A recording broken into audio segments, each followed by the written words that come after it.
Assalamualaikum warahmatullahi wabarakatuh. Saya Dewi Gusti SPD, merupakan CGP Angkatan 4 yang bertugas di SMK Negeri 1 Stabat, Kabupaten Langkat, Provinsi Sumatera Utara, akan memaparkan aksi nyata dari budaya positif, yaitu mengunggah aksi nyata yang ditampilkan dalam media sosial. Berikut yang akan saya jabarkan. Assalamualaikum warahmatullahi wabarakatuh. Waalaikumsalam warahmatullahi wabarakatuh. Saya mau perkenalan diri dulu. Di sini saya Dewi Gusti, saya dari CGP Angkatan 4 dari SMK Negeri 1 Stabat, Kabupaten Langkat, Provinsi Sumatera Utara. Nah, di sini di modul 14 ini saya akan memaparkan tentang budaya positif yang ada di lingkungan sekolah SMK Negeri 1 Stabat. Nah, apa yang akan dicapai pada modul 14 ini? Nah, capaian umumnya yaitu menghubungkan konsep pendidikan menurut Ki Hajar Dewantara dengan konsep budaya dan lingkungan positif di sekolah yang berpihak kepada murid. Jadi, kita ketahui Bapak Ki Hajar Dewantara itu sebagai Bapak Pendidikan Indonesia. Nah, beliau menerapkan adanya student center. Jadi pembelajaran itu membuat murid merdeka yang terarah. Jadi di sini kita menerapkan pembelajaran berpihak kepada murid dan menjadikan lingkungan positif itu dari situ, ya. Kemudian yang kedua, melakukan evaluasi dan refleksi tentang praktik disiplin dalam pendidikan Indonesia secara umum untuk mendapatkan pemahaman baru mengenai konsep disiplin positif dalam menciptakan murid dengan profil pelajar Pancasila. Nah, di profil pelajar Pancasila mungkin yang telah kalian ingat-ingat itu kan ada namanya, ada kebinekaan global, kemudian ada bertakwa, beriman, gitu kan, ada mandiri, kreatif, dan seterusnya. Nah, yang ketiga, memahami peran sebagai guru untuk membangun budaya positif dengan menerapkan konsep disiplin positif dalam berinteraksi kepada murid. Jadi kita ada interaksi dengan murid. Nah, selain capaian umum, ada juga capaian khusus, yaitu antara lain mendemonstrasikan mengenai konsep budaya positif. Di sini ada perubahan paradigma, kemudian teori motivasi perilaku manusia, keyakinan kelas, hukuman dan penghargaan. Kemudian ada 5 kebutuhan dasar manusia, nanti kita lihat. Kemudian ada 5 posisi kontrol guru, dan ada juga segitiga restitusi. Oke. Nah, capaian khusus yang kedua yaitu menerapkan strategi disiplin positif yang tadi memerdekakan murid untuk menciptakan ekosistem sekolah aman dan berpihak kepada anak. Baru yang ketiga, capaian khususnya yaitu menyusun langkah-langkah dan strategi aksi nyata yang efektif dalam mewujudkan kolaborasi dengan seluruh pemangku kepentingan sekolah. Saya tulis sebentar, ya.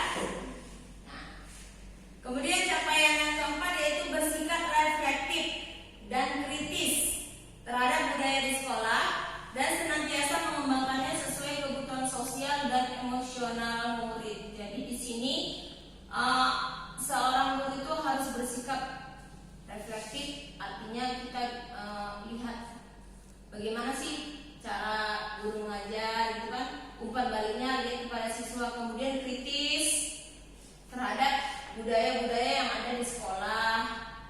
Nah, juga mengembangkan sesuai kebutuhan murid, jangan kemauan gurunya. Iya. Nah, dia di sini. Ini Bapak Ki Hajar Dewantara tentang ekosistem positif. Di sini dia mengambil contoh seorang petani. Kalau petani itu pada saat dia mau bernanam, kan pasti dia cari bibit yang baik. Setelah itu apa? Dirawat dengan cara dipupuk, kemudian dikasih nutrisi-nutrisi untuk tanaman itu. Nah, Bapak Ki Hajar Dewantara dia menerapkan seorang guru itu seperti itu. Jika ingin menjadikan siswa itu menjadi anak yang berharga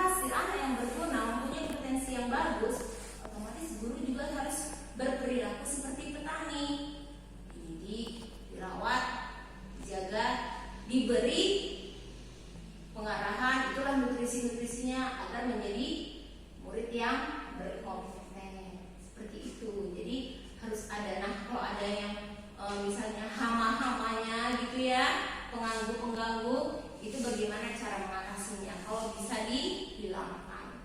Itulah maksud dari filosofinya ini, budaya positif dari Bapak Ki Hajar Dewantara. Nah, ini di sini ada eksplorasi konsep. Ini yang tadi yang akan nanti kita bahas, yaitu tentang perubahan paradigma, kemudian kebutuhan dasar manusia, arti disiplin, kemudian 3 motivasi perilaku manusia, kemudian ada keyakinan kelas, hukuman, penghargaan, posisi kontrol seorang guru, dan segitiga restitusi. Oke, lihat dari perubahan paradigma. Perhatikan, ini ada kepalan tangan. Jadi kepalan tangan ini, kegiatan ini maksudnya gini. Ada A dan B, mereka berteman, ya kan? Nah, kemudian dibuat dalam secari kertas sebuah tulisan. Kemudian digenggam di salah satu tangan. Kan sering kita buat, ayo apa nih, tangan mana ini, gitu kan? Pengen coba tahu gitu kan? Nah, apa yang dibuat? Dicoba, coba buka. Genggaman seperti inilah.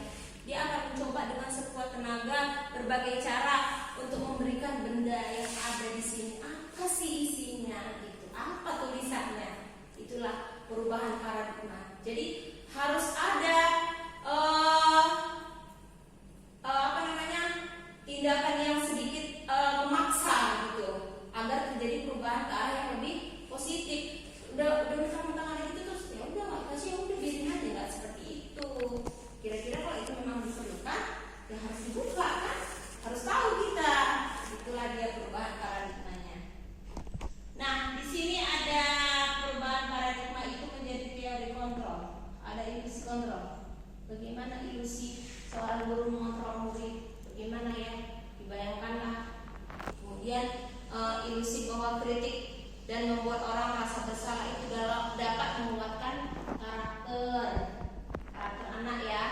Jadi bagaimana guru itu misalnya gini, anak itu sebenarnya ada buat kesalahan, tapi dari kesalahan tersebut dicoba sama guru biar menguatkannya, biar menjadi lebih baik, jadi karakternya menjadi lebih baik. Contoh, kalau misalnya, oh dia terlambat, kamu selalu terlambat, pasti kan guru bilang kayak gitu kan, selalu terlambat. Emang nanti kalau kerja bisa-bisa nggak diterima kalau di pekerjaan gara-gara selalu terlambat, kan gitu, nggak dipakai lagi, rugi saya kan gitu. Nah, jadi dari ilusi yang seperti itu membuat anak berubah. Oh, aku nggak boleh terlambat lagi. Nanti kayak mana kalau aku kerja?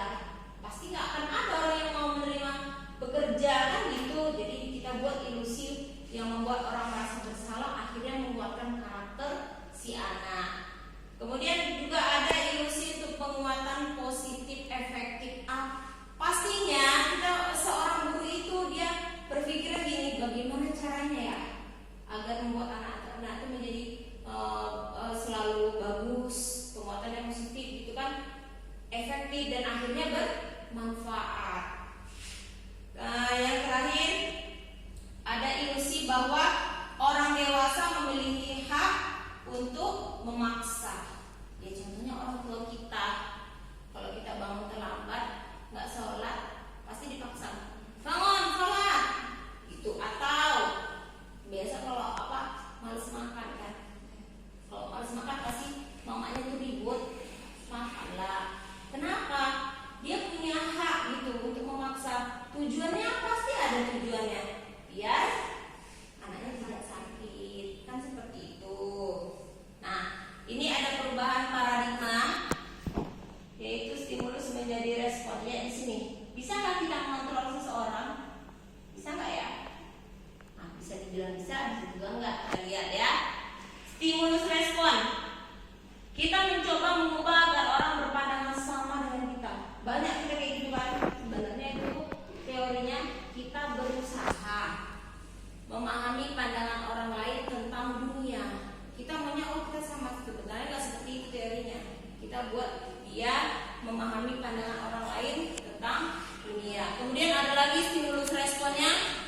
perilaku buruk dilihat sebagai suatu kesalahan. Mentang-mentang salah, oh dibilang oh itu buruk. Enggak juga.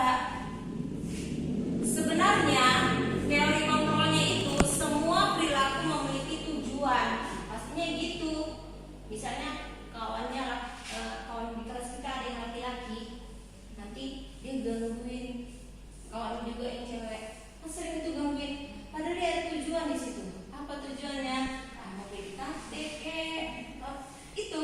Jadi bukan karena dia itu terus dicap buruk gitu, enggak. Atau ada siswa yang selalu buat marah gurunya. Kenapa? Jadi ini tadi perhatikan. Seperti itu sebenarnya kan. Nah, kemudian ada lagi stimulus respon. Nah, orang lain bisa mengontrol saya, contohnya orang tua kan bisa mengontrol kita, ya kan?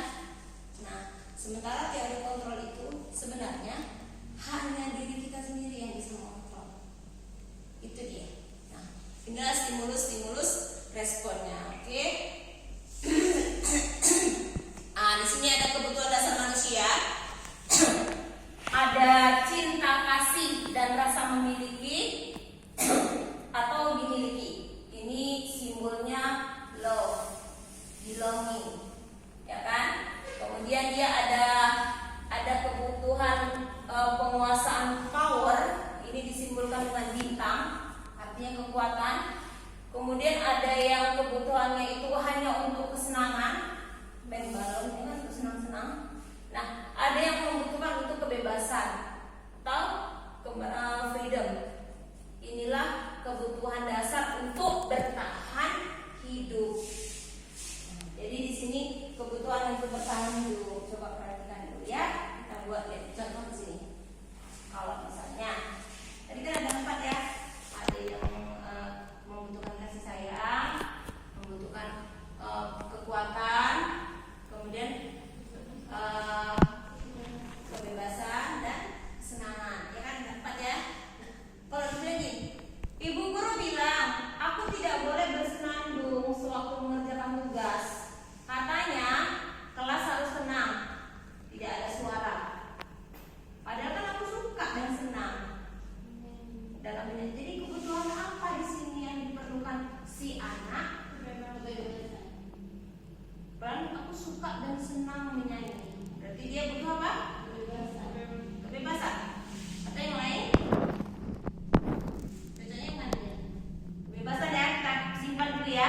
Oke, kalau yang kedua, ibu guru tidak menyapa aku hari ini. Padahal aku pakai jepit baru. Kira-kira apa yang dibutuhkan si anak? Butuh apa dia di situ? Butuh perhatian, butuh kasih sayang. Diminta diperhatikan. Nah, yang ketiga, aku bosen. Masa belajarnya cuma gitu-gitu aja, dengerin ibu guru aja. Kebutuhan apa di sini? Dia bosen, capek itu aja bosen deh. Contohnya dia kemana ya larinya? Kebebasan atau penguasaan? Kebebasan. Jadi kalau yang nomor 1 tadi kemana dia? Senang. Oh, senang. Berarti artinya suka dan senang. Berarti dia butuh kesenangan. Itu yang kedua tadi dia butuh perhatian, kasih sayang. Yang ketiga kebebasan. Nah, yang keempat ini, aku sebel gambarku tidak rapi. Malah ibu guru nunjukin ke teman-temanku di depan kelas. Tadi apa yang satu lagi? Penguasaan. Berarti dia dari sini dia butuh penguasaan karena gambarnya itu. Jadi 4 hal seperti itulah kebutuhan dasar manusia untuk bertahan hidup. Nah, di sini ada teori motivasi perilaku. Teorinya di sini ada motivasi eksternal yang larinya untuk menghindari ketidaknyamanan, hukuman.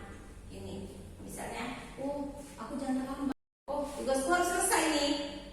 Nanti kalau nggak pasti nanti dihukum. Atau minggu lalu dibilang gurunya nanti buku pakai sampul plastik ya, kalau nggak nanti dihukum. Jadi dia melakukan itu hanya biar tidak dihukum. Itulah dia. Nah, ada lagi motivasi eksternal itu hanya untuk mendapatkan imbalan. Contoh, aku harus juara 1 lah. Nanti kalau juara 1 pasti aku dapat hadiah.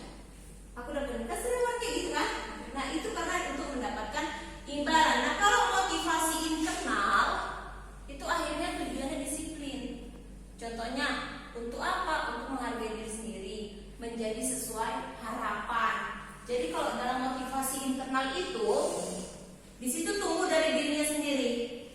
Oh, aku belajar keras, juara 1 bukan untuk dapat imbalan, bukan untuk dapat hadiah, tapi memang aku harus belajar, kan gitu. Itu dari diri sendiri. Oh, buku itu kenapa disampul? Ya memang biar rapi, nggak rusak, kan gitu. Itu dari dalam diri sendiri. Nah, lihat di sini ada makna kata disiplin. Oke? Berasal dari bahasa Latin disciplina. Itu artinya belajar. Jadi selama ini kita kalau tahu disiplin itu bukan belajar ya kan? Apa biasanya? Tepat waktu kan kayak gitu taunya disiplin kan? Sebenarnya disiplin itu berasal dari disiplina, itu artinya belajar. Jadi disiplin itulah untuk belajar. Kalau kita tanya disiplin, tepat waktu, tepat janji, tepat waktu lah seringnya kalau orang-orang kita bilang ya. Itulah dia. Nah, makna asal dari kata ini berkonotasi dengan disiplin diri dari murid-murid Sokrates dan Plato. Jadi mereka dulu yang memaparkannya. Nah, di sini disiplin diri membuat orang menggali potensinya menuju sebuah tujuan apa yang dia hargai. Nah, ini dia. Jadi itulah makna kata disiplin. Oke, ini menurut Ki Hajar Dewantara, merdeka itu artinya tidak hanya terlepas dari perintah, tapi juga dia cakap untuk memerintah diri sendiri. Jadi dia bukan hanya diperintah, tapi dia bisa perintah diri sendiri, bukan harus menunggu orang. Itu menurut Ki Hajar Dewantara. Oke, di sini ada lingkaran-lingkaran, ya. Ada peraturan kelas, keyakinan kelas, lingkungan positif, dan akhirnya budaya positif. Dari peraturan kelas saja lah. Contohnya apa kalau peraturan kelas yang dibuat di kelas? Jangan buang sampah sembarangan, saya kan. Terus apa lagi? Kalau piket ada juga kan dibuat. Siapa aja yang piket, gitu kan? Nah, misalnya kalau dia buang sampah di sembarang tempat, apa yang terjadi? Ditegur, kemudian ada dihukum. Nah, itu kalau nggak piket ada dihukum ya? Iya. Dihukumnya itu kan berarti kan, oh gini kan gitu kan? Nah, itu semua adalah keyakinan kelas. Jadi sepakat kelasnya. Oh, kalau nggak piket, kayak giniin. Kalau misalnya dia buang sampah sembarangan, kayak gini. Oh, kalau terlambat masuk kelas, dia PAI, gitu kan? Nah, dihukum itu kan keyakinan kelas, gitu. Jadi itu merupakan kesepakatan, tapi kesepakatan yang bersama. Jadi dari hal-hal seperti itu akan menjadi lingkungan yang positif. Jadi akan menjadi lingkungan positif, dan itu akhirnya lama kelamaan menjadikan suatu budaya yang positif. Lah dia. Oke, ini ada contoh kesepakatan kelas. Datang tepat waktu, ya kan? Mengucapkan salam, menjaga kebersihan sekolah, berdoa sebelum dan sesudah kegiatan, ya kan, seperti itu kan? Kemudian aktif dalam pembelajaran dan kreatif. Itu kesepakatan kelas. Kemudian ada lagi kesepakatan contoh dari TK Dharma Wanita Persatuan Satu. Nanti ada lagi kesepakatan kelas kami guru dan murid yang saling menyayangi, ya, dibuat seperti itu. Dan selanjutnya itulah kesepakatan kelas. Oke. Nah, ini ada dokumentasi dari budaya positif. Itu yang pertama, membuat kesepakatan kelas tentang kebersihan. Jadi hari Senin siapa aja yang mau piket, Selasa, Rabu, kemudian kalau nggak piket apa yang diingin. Nah, kemudian di situ ada membiasakan murid untuk bersikap sopan dan santun. Biasa kan seperti itu ya, mau masuk mau pulang salaman, kan seperti itu kan. Nah, ini yang ketiga, ada siswa melanggar keyakinan kelas. Jadi ya nggak bisa asal hukum, kan harus jadi tahu semua itu dilakukan pasti punya tujuan sebelumnya. Nah, juga lihat itu, terlambat, siswa yang datang terlambat, ada konsekuensinya, apa yang dibuat. Itulah dia contohnya untuk keyakinan kelas. Nah, di sini ada peraturan, kemudian ada keyakinan kelas. Kalau contoh peraturan itu selalu kembalikan buku ke tempatnya, seperti itu gitu ya. Kemudian dilarang mengganggu orang lain, di kelas kan begitu juga. Hadir di sekolah 15 menit, dilarang melakukan kekerasan dan seterusnya. Itu peraturan, gunakan masker dan seterusnya. Nah, keyakinan kelas, kenapa kita selalu mengembalikan buku ke tempatnya? Biar orang itu tanggung jawab gitu. Jadi biar nggak berserak kan. Dilarang mengganggu orang lain. Kenapa? Untuk menghormati orang lain dan dirinya sendiri juga. Kalau kita udah menghormati orang, pasti orang juga menghormati kita.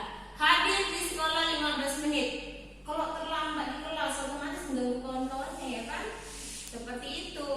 Nah, kemudian dilarang melakukan kekerasan, yaitu juga untuk menghormati orang lain. Dilarang menggunakan narkoba, ya pasti tujuannya untuk kesehatan. Dan selanjutnya, lihat di sini ada tindakan guru. Apakah ada termasuk hukuman atau konsekuensi? Kita lihat ya. Mencatat 100 kali dalam buku kalimat, saya tidak akan terlambat lagi. Karena terlambat dia datang ke sekolah. Hukuman atau konsekuensi? Hukuman. Lari mengelilingi lapangan basket 2 kali karena terlambat hadir di sekolah, juga termasuk hukuman. Murid diminta untuk push up 15 kali karena tidak menggunakan masker, hukuman. Kemudian yang keempat, menggantikan kertas tugas teman yang telah dicoret-coret. Iyalah, udah dia coret-coret kok, ya harus diganti, itulah konsekuensi. Membersihkan tumpahan air di meja tulis karena tersenggol pada saat belajar. Dia yang numpahin, masa orang yang suruh bersihin kan? Makanya itu konsekuensi, kayak tanggung jawabnya. Kemudian meminta murid untuk tidak mengenakan sepatu seharian di sekolah karena tidak mengenakan sepatu hitam. Kan di sekolah kita wajib sepatu hitam. Dia bukan hitam, jadi dihukum. Masih mending kalau hukumannya yang lebih berat kan payah. Lari mengelilingi lapangan basket 2 kali karena terlambat 10 menit pelajaran PJOK. Pas pelajaran PJOK. Jadi itu merupakan konsekuensi. Memang pelajaran olahraga masih ada di lapangan ya kan? Nah, itu perbedaan antara hukuman dan konsekuensi. Kalau hukuman, sesuatu yang menyakitkan harus terjadi. Tapi kalau konsekuensi itu memang sesuatu itu harus terjadi gitu. Nah, dalam hukuman itu anak-anak nanti dia sakit hatinya jangka waktunya lama. Tapi kalau konsekuensi, anak-anak merasa tidak nyaman dalam jangka waktu pendek. Jadi dia nggak diingetnya tuh, oh dulu pernah aku dihukum guru karena ini itu enggak. Tapi kalau dia memang merasa itu sudah tanggung jawab dia, konsekuensi cepat lupa. Jadi jangka waktunya pendek. Orang memang seharusnya tuh dia melakukan itu, kayak numpai air ke meja. Ya kan memang harus hilang. Apa diingat-ingat dia? Aku gara-gara numpai air ke meja, aku juga yang melapor dia lupain kan? Seperti itu. Nah, anak jadi benci disiplin karena hukuman itu. Tapi kalau konsekuensi, dia hargai disiplin. Dalam hukuman terjadi suatu paksaan. Tapi dalam konsekuensi adanya stimulus dan tanggapan. Kemudian kalau dalam hukuman nanti anak-anak itu jadi menyakiti diri sendiri. Sementara kalau konsekuensi jadinya anak-anak menyesuaikan dirinya. Itulah dia. Nah, hukuman ini konsep dirinya jadi buruk. Tapi kalau konsekuensi, konsep dirinya itu menjadi baik. Nah, kalau dalam hukuman jadinya anak-anak itu jadi menyembunyikan kesalahannya biar tidak dihukum, ya kan? Tapi kalau konsekuensi, dia berusaha untuk menaati peraturannya. Itulah dia. Nah, ini dia. Jadi akhirnya kalau dihukum itu anak-anak jadi marah, ada rasa bersalah, malu juga dia kan, tak dihargai juga. Tapi kalau konsekuensi jadinya dia ada tidak nyaman, kehilangan gitu kan. Itulah dia perbedaan antara hukuman dan konsekuensi. Nah, di sini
biarkan aja. Nanti juga marah-marah lagi, gitu-gitu lagi, marah terus. Itu lagi figur penghukum. Kemudian dampaknya apa? Murid jadi suka mengulangi kesalahannya. Biar aja. Itulah dia, karena dia menempatkan guru di luar dunia yang berkualitas. Kemudian ada lagi guru yang tipenya membuat orang merasa bersalah. Dia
Jadi di sini kita membuat siswa bukan hanya merasa bersalah, kalau kemudian juga siswa itu bukan yang harus dihukum, padahal dia melakukan sesuatu itu ada maksudnya, ada tujuannya. Oke, jadi ada pertanyaan atau paham yang tadi saya jelaskan? Oke, sedikit alhamdulillah. Ada pertanyaan nggak? Enggak. Oke. Terima kasih telah menjelaskan penjabaran budaya positif dari saya. Assalamualaikum warahmatullahi wabarakatuh. Waalaikumsalam warahmatullahi wabarakatuh. Nah, pada sesi berikut ini, budaya positif yang ditanamkan adalah keyakinan kelas, di mana guru mengarahkan siswa untuk membentuk kelompok kebersihan kelas setiap harinya dan menawarkan juga kepada siswa konsekuensi dari kesepakatan bersama tersebut, sehingga ini bisa menjadikan tanggung jawab bagi setiap siswa dalam melaksanakan tugasnya. Pada sesi berikut ini, setiap siswa memilih hari untuk jadwal kebersihan kelas dan mereka juga ditawarkan kesepakatan bersama apa konsekuensi yang akan mereka kerjakan atau lakukan jika tidak mengerjakan tanggung jawab yang telah disepakati bersama. Nah, hal ini memberikan kebebasan kepada setiap siswa untuk mengemban tugasnya sehingga tidak ada pemaksaan dari guru maupun orang lain. Nah, kemudian pada sesi berikut ini juga diterapkan budaya positif, yaitu dengan bertanggung jawab. Jadi penerapannya tanggung jawab dalam menyelesaikan tugas baik individu ataupun kelompok tanpa mengharapkan adanya imbalan ataupun penghargaan baik itu dari guru ataupun dari teman-teman. Hal ini merupakan motivasi internal yang layak diterapkan dalam budaya positif dari diri siswa sendiri, sehingga akan menjadikan siswa lebih bertanggung jawab.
Demikianlah budaya aksi nyata dari saya. Semoga video ini dapat bermanfaat bagi rekan-rekan lainnya, dan terima kasih.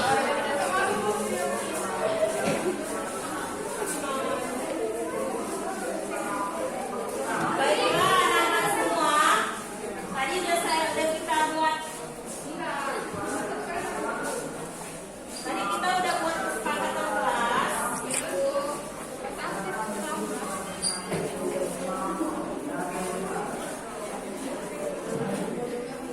Nah, kesepakatan kelas ini yang telah kita